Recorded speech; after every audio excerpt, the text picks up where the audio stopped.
So I know you were doing some, and for those who don't know, Jami is a pretty awesome researcher and writer here for Progressive Army. So I know you've been actually digging in kind of and doing some research stuff around this. So where's kind of your take?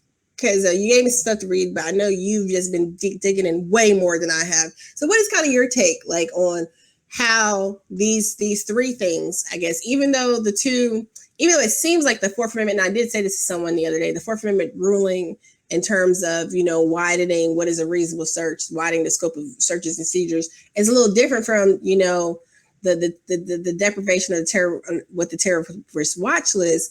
They do both have, interplays with people, in particular when people have mental illnesses.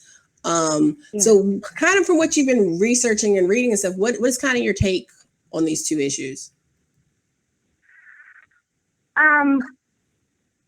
Yeah, well, it's kind of there's a history of, people with mental illness being targeted for, certain activities. Mm-hmm. And I know the history, but I've never experienced it in my life. Right. I've actually been pretty lucky. And I know people, who have, I don't know people who have experienced, I don't think being on the terrorist watch list or anything, but I do know people that have been adversely affected by just the stigma, really. Right. That, I've even seen it in some progressive pages. Mm-hmm. Like, it's not that they're trying to, and I understand sometimes it's expression of frustration, but it's like, ouch, guys. But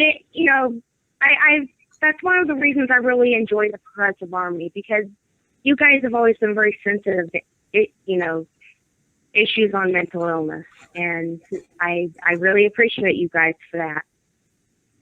Well, I appreciate that you are a voice in the group that also definitely brings it up and highlights it, and our need to conceptualize it in a different light. I think especially when you don't have experience or exposure in any context, sometimes it can be a very academic conversation without any real nuance. And I really do appreciate that you've called in one tonight.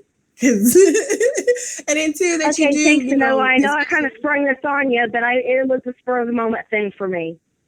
No, you're good. I'm really glad you called in. Thank you so much. And we definitely need to finish talking. Thank you. Y'all need to check. Wait, because Jami has a piece that's going to be coming out soon, or a couple pieces is coming out soon. So you're definitely going to have to look for those